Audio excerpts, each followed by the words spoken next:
What you say as a business on your website, in your content on blogs, in your videos, social media, and how you run the business in terms of the quality of your products and services and customer service, all this goes to create an impression about your business and reflects on how you come across to other people as a business.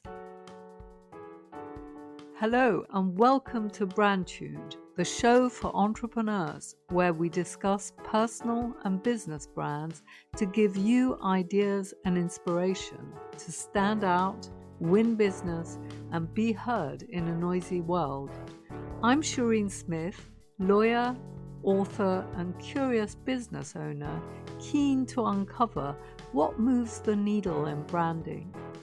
Topics I explore include how the brand impacts your success, how to design a brand that has legally distinctive visual elements and works so you reach success and have more time or more money or less stress.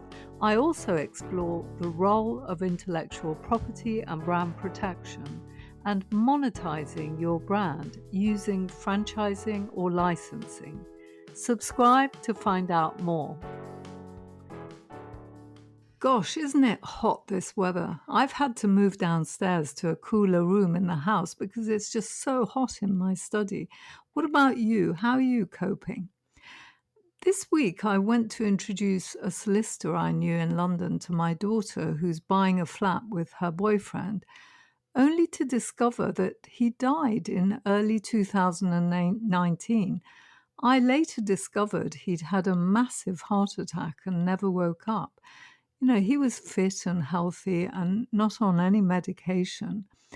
We hadn't been in touch for over a year, but it made me so sad to hear he had passed away. So I'm very aware of the fragility of life right now and wondering what it all means. My husband is very clear that there's nothing after this life, but I'm not so sure what I believe. I tend to always be very busy running my business, creating content, and so I never really pause to think about these fundamental issues around life and death. So I think I've resolved to free up my time over the next year, get my book out of the way and just have much more time to reflect on life, I think. This is Brandtuned episode number 25. Today, I'm discussing the meaning of terms like brand and branding and how branding differs from marketing, because getting really clear on the terminology is the first step to achieving business and branding success. How brand, branding, and marketing impact your business success. If you're a business owner wanting to know how to increase your success, you need to understand what brand and branding really mean and involve so that you can take the right steps to develop your business. These terms are often bandied around in ways that are not very helpful. For example, people say, everything you do is your brand, or they'll quote Jeff Bezos saying that your brand is what people say when you're not in the room. Now, such statements are not particularly helpful in explaining what a brand actually is. It doesn't help that branding and marketing are used interchangeably by some people as if they mean one and the same thing. They don't. My aim here is to explain these terms in a way that will help listeners to know what to do to improve their business and decide on the brand they want their business to have. Rather than giving you the sort of definitions that are in plentiful supply on the web if you want to Google them, I want to approach this differently and in a way that will hopefully make sense to everyone. Now, starting with the word brand, let's consider what a real person's personality is like. You see, we all have a name, a way of dressing, talking, walking, and subjects we're known for or topics that we discuss. We have our own individual beliefs and opinions and a certain personality. Some of us are curious, others are high energy, yet others laugh a lot, and at the other extreme, some may be rather serious. Gradually, as you get to know a real person, you see different sides to them. We form a sense of who they are and might be able to predict how they will respond in certain situations, even. We think of people in a certain way and get a sense of who they are and what makes them tick. That becomes their reputation or brand, if you like, in our eyes. What we think of someone is colored by our own personalities too, and our own values and beliefs. That's why one person might like X while another doesn't. It's just the same with business brands. See, in the same way that anyone alive has an identity so that the world can tell one person apart from another, because of these differences between them, your business also actually has an identity, a brand that develops over time. You gradually get a reputation, at least within your own micro community. What you say as a business on your website, in your content on blogs, in your videos, social media, and how you run the business in terms of the quality of your products and services and customer service, all this goes to create an impression about your business and reflects on how you come across to other people as a business. That's what people are getting at when they say everything you do is your brand, or that every business has a brand, whether they know it or not. As you become more known, you will evoke a certain response in others. The business will get a reputation and its brand will develop. Now, one difference between a person's brand and a business's brand is that people tend to have an existing personality and style. They have values and beliefs and a history or background which will impact their personal brand.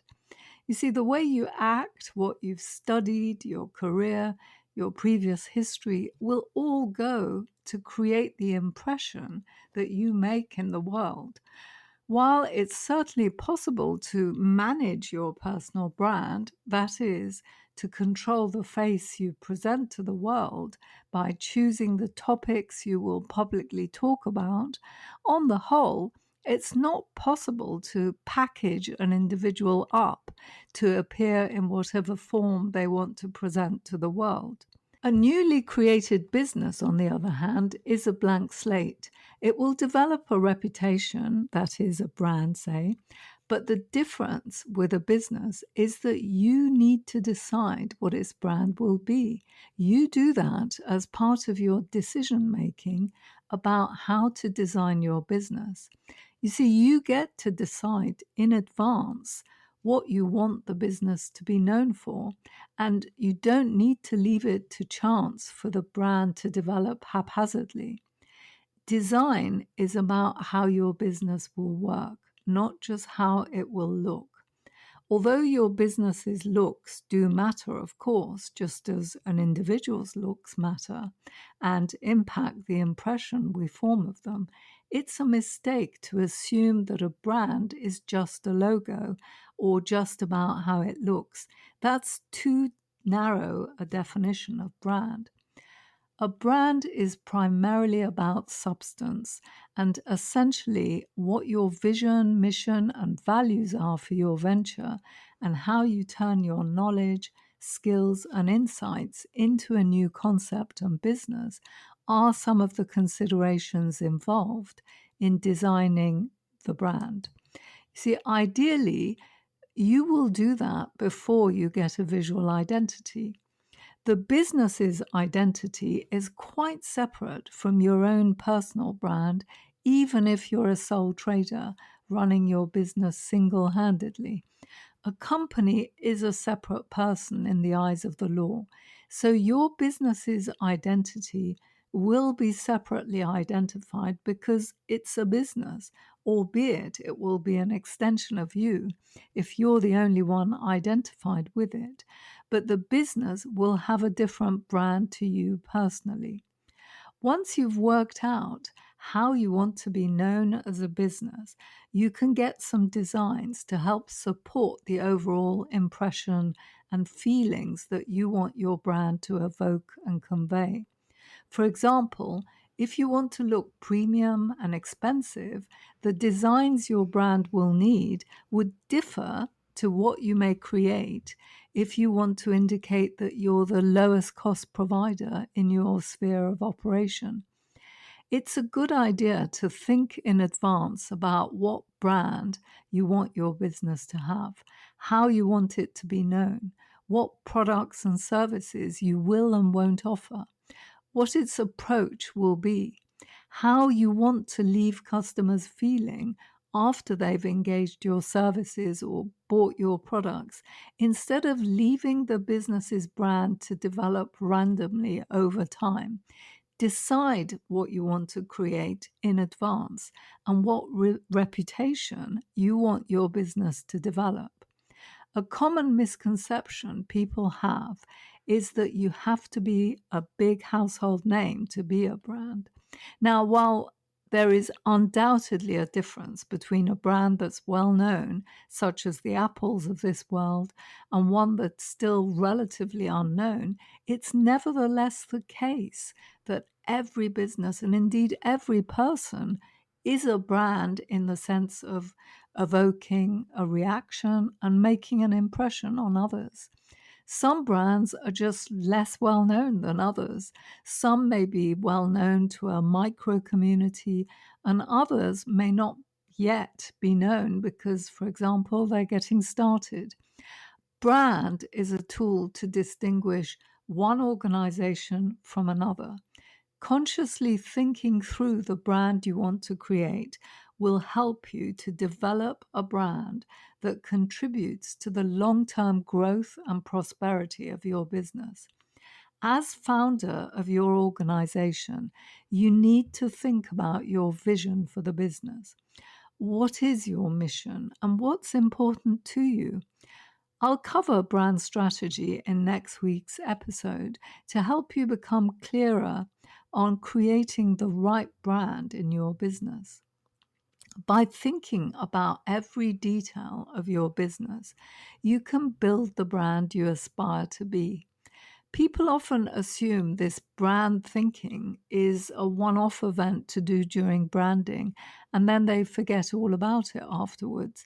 However, as we'll see next week, your brand strategy is something to constantly revisit and develop.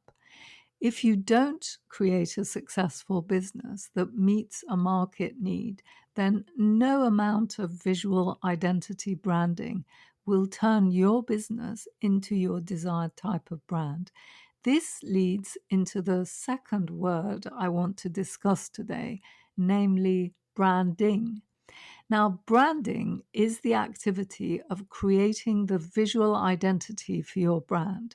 It's the process by which you put your best strategic thinking for developing your business into visual form. In order to determine who your brand is, you first need to ask yourself several questions. It's a mistake to assume that a visual brand identity is all you need to worry about when it comes to branding. Before engaging a designer, you need to do some deep thinking about the brand you want to create, what type of business you want to build in order to be reliably known for delivering a specific promise. If you think of branding by reference to its origins as a way of burning an identifying mark on livestock with a branding iron, you'll appreciate that branding is fundamentally about creating a visual identity to stand out and be uniquely identified as your brand.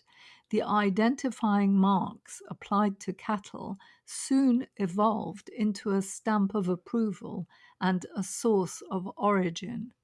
Now, while with cattle, applying a logo was all there was to it, for a business, branding has turned into much more than stamping it with a logo and other visual designs. Branding is as much about how you design your business as it is about your visual designs. There is a misconception that branding is just about getting designs done for the business to create the brand identity. Therefore, people tend to visit a designer for a logo and then assume that once they're sorted with a name, logo, and a few designs, that's it. They've done branding. However, the visual identity is just one component of a brand, albeit an important one. It should be the final stage of branding, not the first port of call, for lots of reasons, which I'll discuss in the brand strategy session next week. The branding process should involve thinking through how to create a good business that's reliable and known for delivering on a specific promise. You need to consult an experienced branding IP lawyer rather than a designer initially. The visual identity would be the final aspect of the brand to put in place after you've thought through your brand strategy.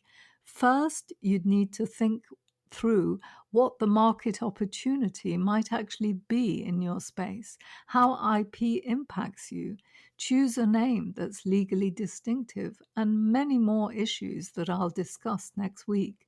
Branding has become a bigger thing than its origin as a visual designation of origin of cattle. Today, branding lives in a different world. The pendulum has actually swung so far that everything is said to be branding. Marketing and advertising are said to be branding. However, a better way to think about it is that branding is who you are and marketing is how you build awareness. Branding gives your business an identity beyond its product or service. It gives consumers something to relate to and connect with. Branding makes your business memorable. It's the face of your company and helps consumers distinguish your business from others. Branding supports your marketing and advertising efforts. It helps your promotion, to pack that extra punch with added recognition and impact. Marketing is more about bringing a product or service to market, sending out branded messages and communications to make sure your product gets out to market and gets sold. It overlaps with branding, but is distinct. Branding determines what your product looks like and what kind of vibe it gives. Marketing is about bringing those efforts out there in the world. In a nutshell, branding is who you are and marketing is how you build awareness. Setting your brand strategy is the precursor to setting the visual identity of your brand.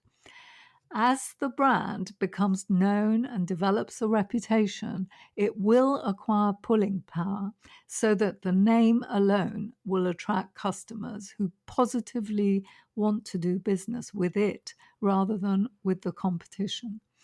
The brand a business establishes gradually also attracts employees, suppliers, and ultimately investors. Branding brings your employees pride. When you brand your company, you're not only giving your business an identity, you're also creating a reputable, highly regarded workplace. Strong branding brings in strong employees. I will discuss that in the brand strategy session next week. Brand strategy goes before branding. So, having thoroughly explored the meaning of brand, branding, and marketing, I want to conclude by explaining why I see this podcast as being about creating, growing, and building a brand. You see, brand and branding are just not one-off events. You don't have brand designs produced and then forget all about it. It's vital to work on the business as it develops, to be mindful of the brand, and to use concepts of brand and branding to build a better, more successful business, to develop more visual identity elements where that's needed. You need to constantly work on the brand and bring your values in order to motivate employees. So I'll be discussing some of this in the next episode. That's it for this week. Do subscribe to the BrandTuned newsletter to get weekly updates. I'd also love to get your feedback. Just send me an email to info@brandtuned.com. Finally, if you liked the episode, please do share it with your friends and colleagues and review it on iTunes or whichever platform you use to listen to podcasts. If you leave us a 5-star review, it means more people will listen and we can spread the word much more quickly about the podcast. Thank you and bye for now.